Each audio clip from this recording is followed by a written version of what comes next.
पाकिस्तान की सरकार और वहां की सेना के लिए बलूचिस्तान अब एक ऐसा नासूर बन चुका है जिसका इलाज उनके पास नजर ही नहीं आ रहा है। जिस फौज को पाकिस्तान में सबसे ताकतवर माना जाता है, आज वही फौज बलूच विद्रोहियों के सामने बेबस खड़ी है। खबर विचलित करने वाली है और पाकिस्तान के लिए किसी डरावने सपने जैसी है। बलूचिस्तान लिबरेशन आर्मी यानी कि बीएलए ने कुछ तस्वीरें और वीडियो जारी किए हैं जिनमें पाकिस्तान के 7 सैनिक उनकी कैद में नजर आ रहे हैं।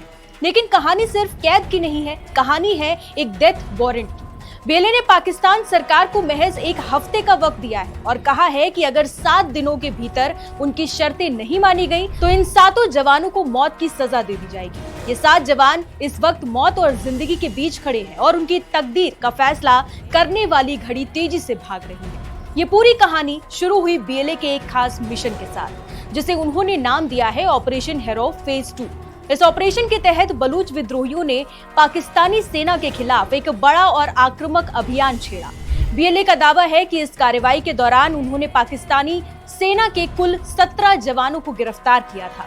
जी हाँ, वो इसे गिरफ्तारी कहते हैं क्योंकि वो पाकिस्तान की सत्ता को बलूचिस्तान में अवैध मानते हैं। 14 फरवरी को जारी किए गए अपने बयान में बीएलए ने बताया कि शुरुआती जांच के बाद उन्होंने 17 में से 10 जवानों को रिहा कर दिया। सवाल ये है कि उन्हें क्यों छोड़ा गया? जवाब है उनकी पहचान। वो 10 जवान बलूच मूल के थे और स्थानीय पुलिस से जुड़े हुए थे। बीएलए का कहना है कि उन्होंने जमीनी हकीकत और बलूच हितों को देखते हुए अपने भाइयों को छोड़ दिया, लेकिन बाकी बचे 7 जवान जो पाकिस्तान सेना के रेगुलर यूनिट्स का हिस्सा है, उनके लिए बलूच विद्रोहियों का रवैया बेहद सख्त है। अब सवाल ये उठता है कि इन 7 जवानों के साथ आखिर क्या होगा? बीएलए का कहना है कि उनकी कैद में मौजूद इन पाकिस्तानी सैनिकों पर बलूच नेशनल कोर्ट में बाकायदा मुकदमा चलाया गया है। ये सुनकर आप हैरान हो सकते हैं कि एक विद्रोही संगठन अपनी अदालत चला रहा है, लेकिन बलूचिस्तान में यही कड़वी सच्चाई है। इस कथित अदालत में जिन जवानों पर वॉर क्राइम यानी युद्ध अपराध, बलूच नागरिकों के खिलाफ हिंसा, लोगों को जबरन गायब करने में सेना की मदद करने और बलूच नरसंहार में शामिल होने जैसे गंभीर आरोप लगाए गए हैं।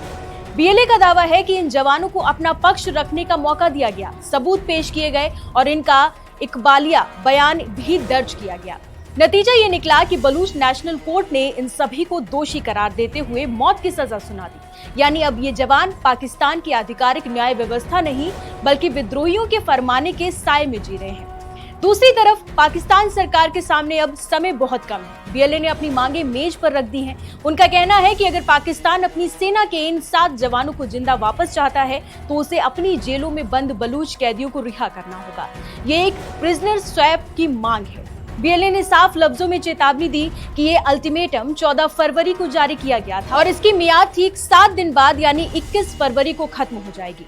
अगर 21 फरवरी तक पाकिस्तान सरकार ने बलूच कैदियों को नहीं छोड़ा तो इन 7 फौजियों को खत्म कर दिया जाएगा। ये स्थिति पाकिस्तान आर्मी के चीफ असीम मुनीर के लिए एक बहुत बड़ी चुनौती है। एक तरफ उनके जवानों की जान है और दूसरी तरफ विद्रोहियों के सामने झुकने का अपमान। पाकिस्तान की सेना जो खुद को अपराजय बताती है, आज अपने ही देश के एक प्रांत में इतनी लाचार कैसे हो गई? क्या पाकिस्तान इन 7 दिनों में अपने जवानों को बचा पाएगा या फिर 21 फरवरी को बलूचिस्तान के पहाड़ों से कोई ऐसी खबर आएगी जो पूरे पाकिस्तान को हिलाकर रख देगी?